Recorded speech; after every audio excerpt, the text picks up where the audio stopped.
Hello, this is Dr. Harriet Fraad, bringing you Capitalism Hits Home, a show about the inner penetrations and mutual shapings of all the forces around us that continually change and change us.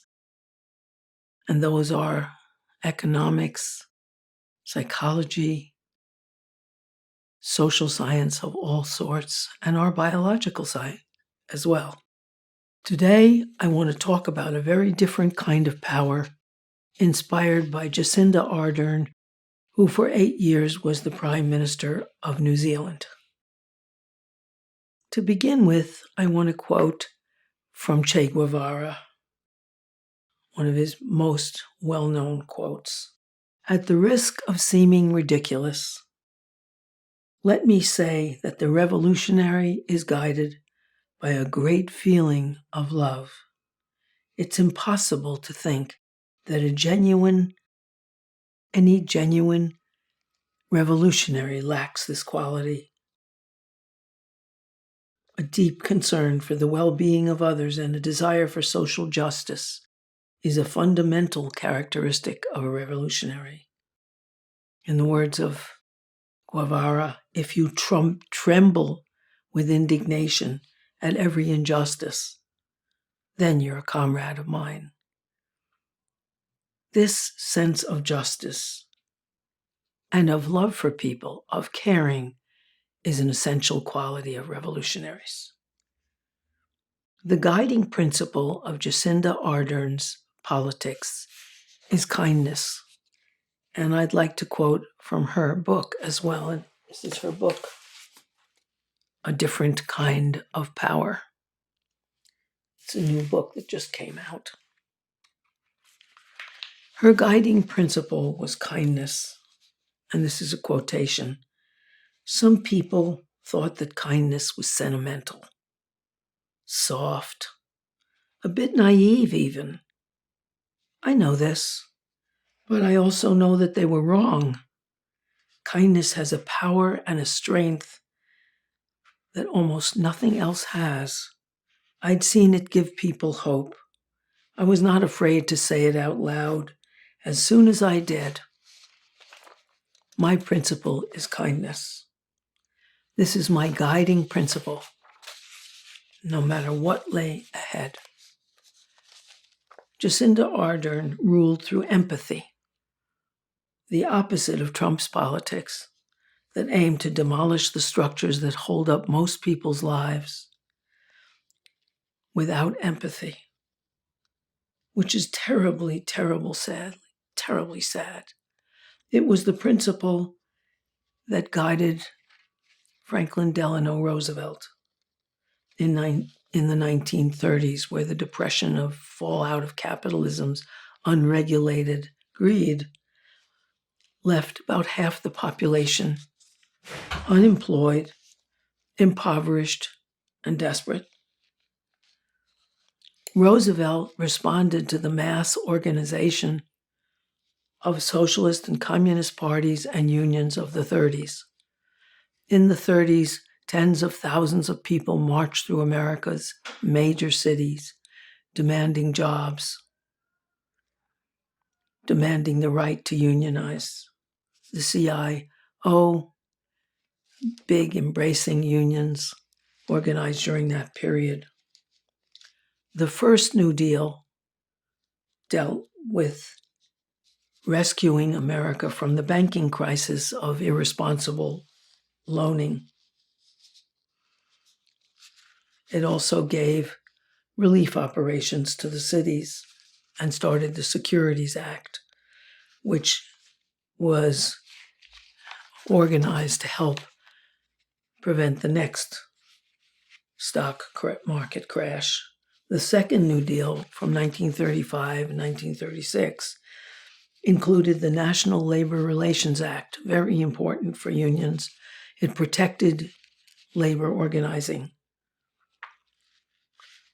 The WPA was started, the Workers' Progress Administration, where the government hired 11 million workers to rebuild infrastructure, to build new infrastructure where it was needed, to shore up aging bridges and roads, to create art, to create poetry, to create plays, to create visual arts in every community.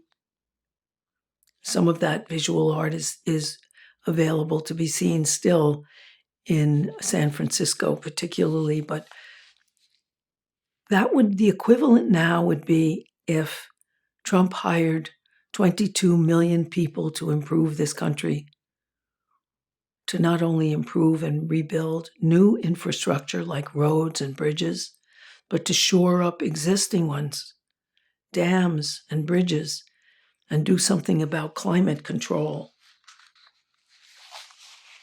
and start Social Security.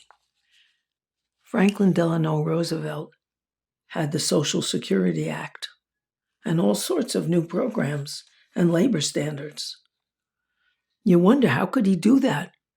There was a depression. There wasn't the money. Well, he got the money. He went to his wealthy compatriots because he came from a very rich, established WASP family. And he said to them, look, hundreds of thousands of people are marching all over this country. In farm country, the Iowa militias, for example, are hanging the judges who condemn family farms. At auctions of farm equipment, people make sure that no one can bid more than $1 so the farmer could get his or her implements back. We are threatened here. The capitalist class is threatened. You need to let me tax you at 96.8% to get the money for some programs to appease people, or they will take everything. FDR also extended special protection in the Social Security Act to tenant farmers and migrant workers, the lowest paid. He also raised the minimum wage.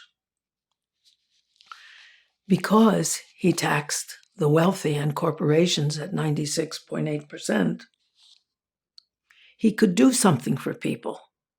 He could show the empathy which needs to be part of every politician's mission. He could see the starvation, dislocation, illness, and misery of farmers who couldn't farm because of the Dust Bowl, because dust was everywhere instead of crops. He could feel for the urban workers and encourage them to unionize, to fight for better wages and better working conditions. Unfortunately, when he died, Truman took over, and the capitalist class that was really opposed to all the changes FDR made started reversing the New Deal. They started demobilizing unions and organizations like socialists and communist organizations through the Red Scare by making everyone left suspect and therefore able to be jailed or deported. FDR's politics of empathy and the movement that moved him to do that were abandoned. And capitalist excess was responsible for the following depressions of 1980 to 1982 and 2007 to 2009. Even Obama, in the depression of 2007 to 2009, gave billions to the banks with no strings attached, and not to the tens of thousands or millions of people who were sold subprime mortgages and who lost their homes. That was a real blow to whatever black wealth had accumulated at that time. Now, under Trump, labor unions are directly assaulted, and working people's lives are undermined. To just a few of the incursions in Trump's America, he encouraged freeloaders. He stopped the mandatory union shop, which meant that when a union won, everyone had to join, giving the union the money to do what it needed to do to protect workers. During a live conversation on X, which used to be Twitter, a conversation with Elon Musk, who he was friends with at the time, Trump said that all striking workers should be fired. He packed the courts with anti-labor judges. He stacked the National Labor Relations Board with anti-union appointees.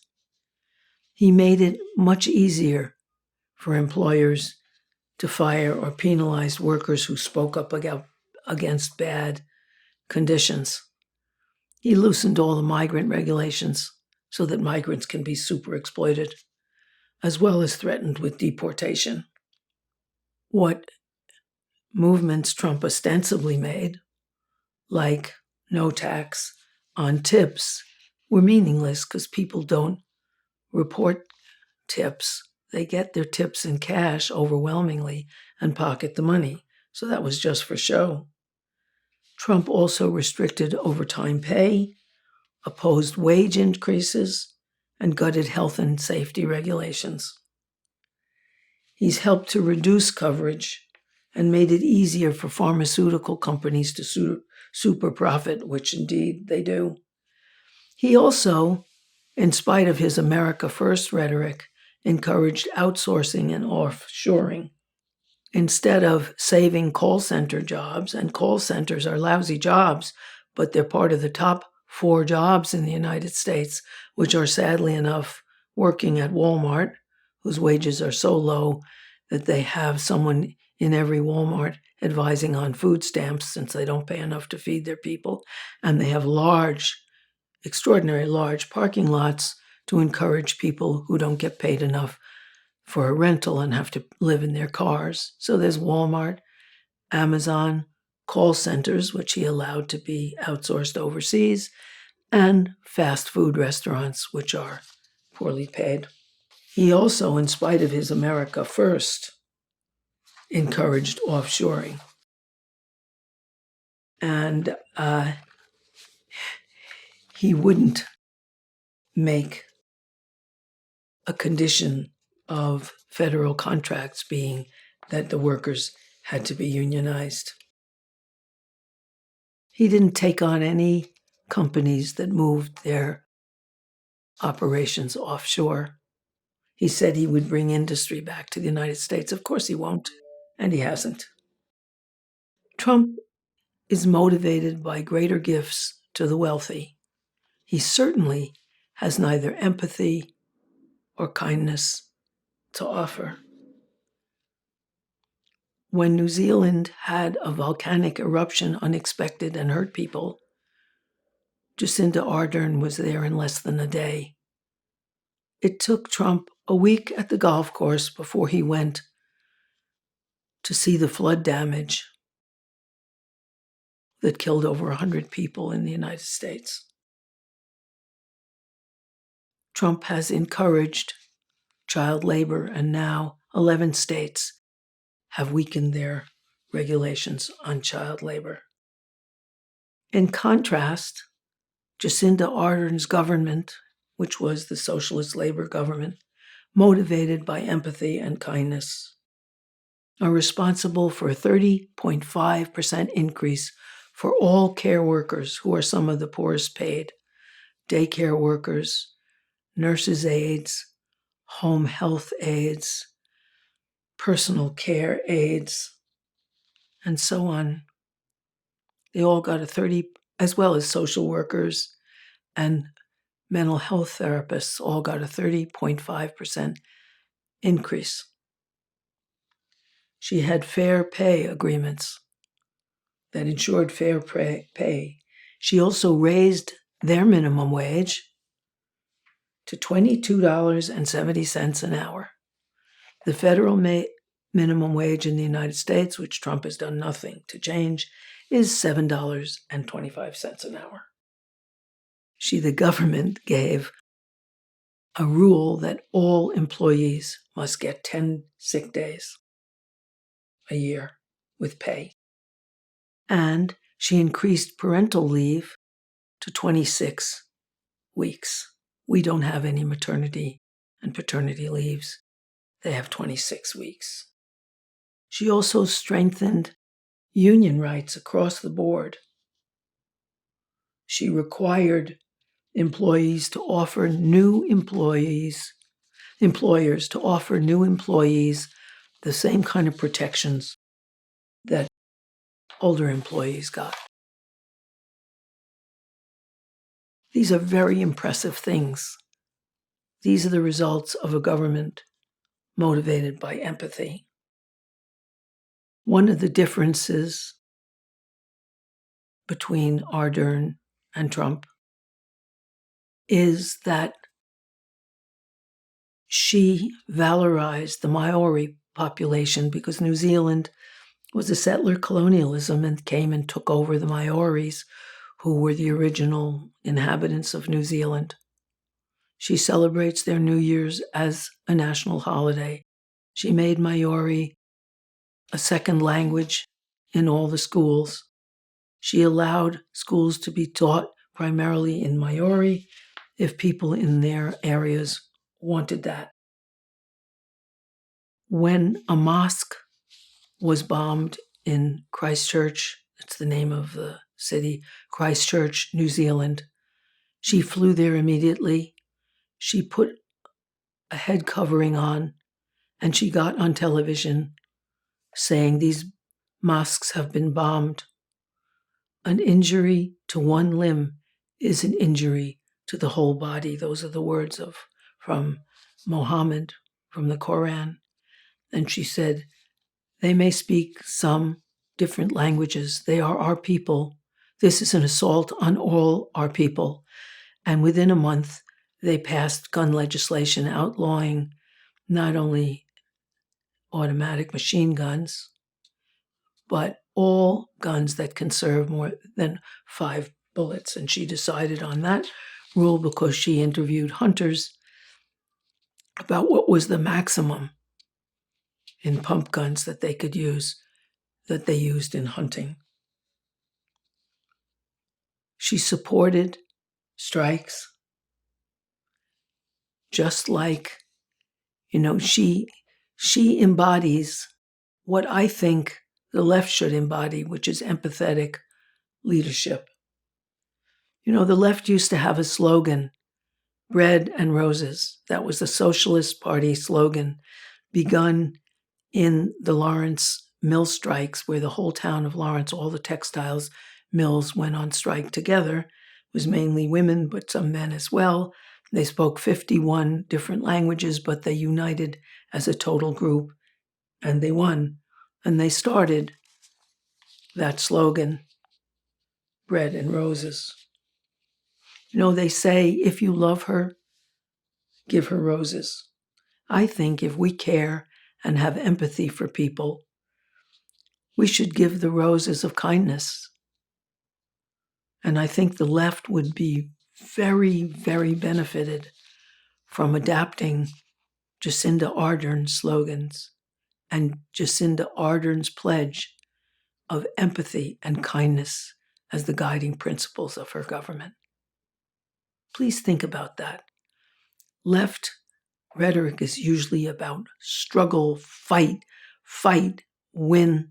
Maybe we should also, in addition, talk about kindness and empathy. Thank you.